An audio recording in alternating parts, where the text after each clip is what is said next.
Good evening. Over the 30 years that I've been internationally mountaineering, I've had a few run-ins with nature. Avalanches, ropes breaking, high winds, blizzards, sinkings, appendicitis, frostbite.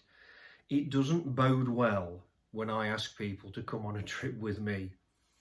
But thankfully for my 2014 trip to Himlung in Nepal, I was invited by others, two very good friends of mine from the UK and two now very good friends from Italy.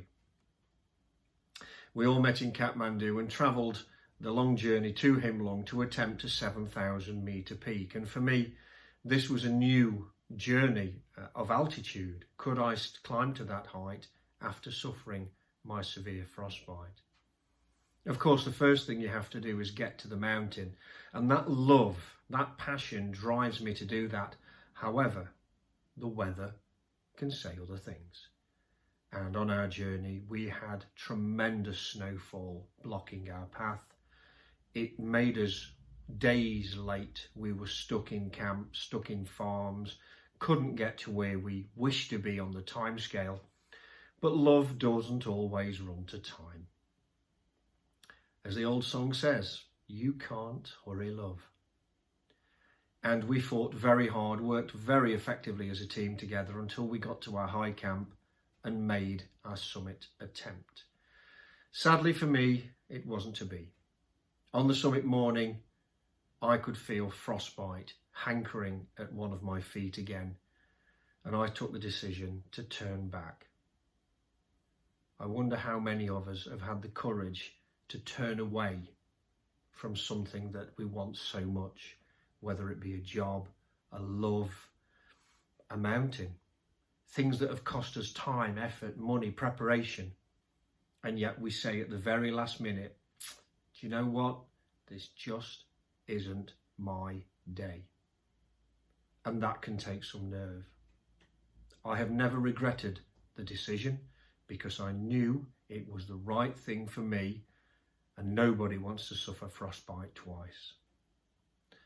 My friends successfully summited, although they did come back with strange stories of cabbage fields, white rabbits and all kinds of other things.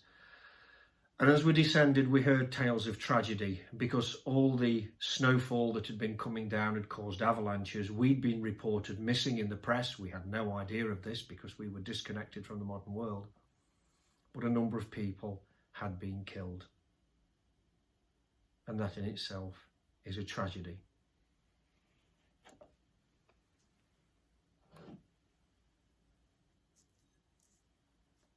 To departed friends.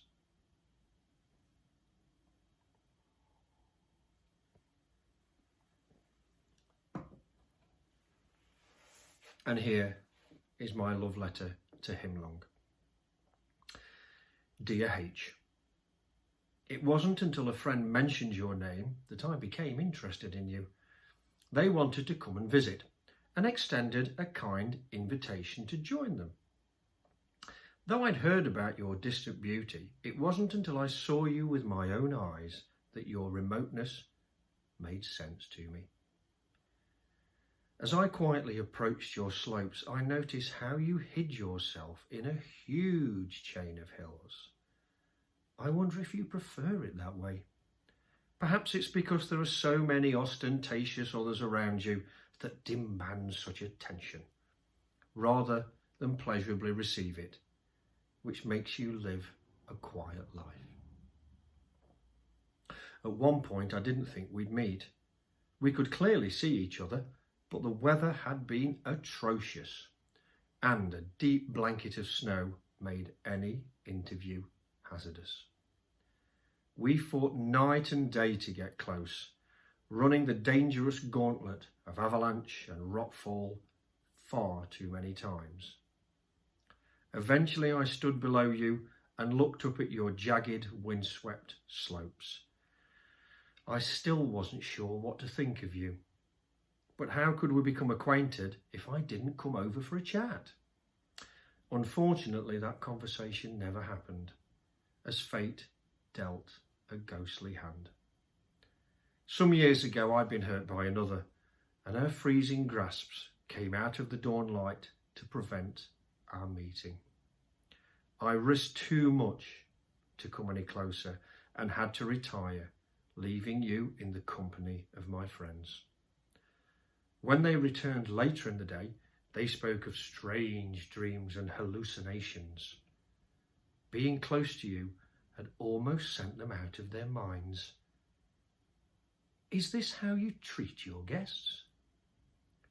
I accept that it wasn't to be, yet I was still shocked to find that so many had perished on your graceful slopes. Many still lie under the ice, and I'm sure that my feet cross their graves on the way home. Please, I beg of you, let them rest in peace. Good night.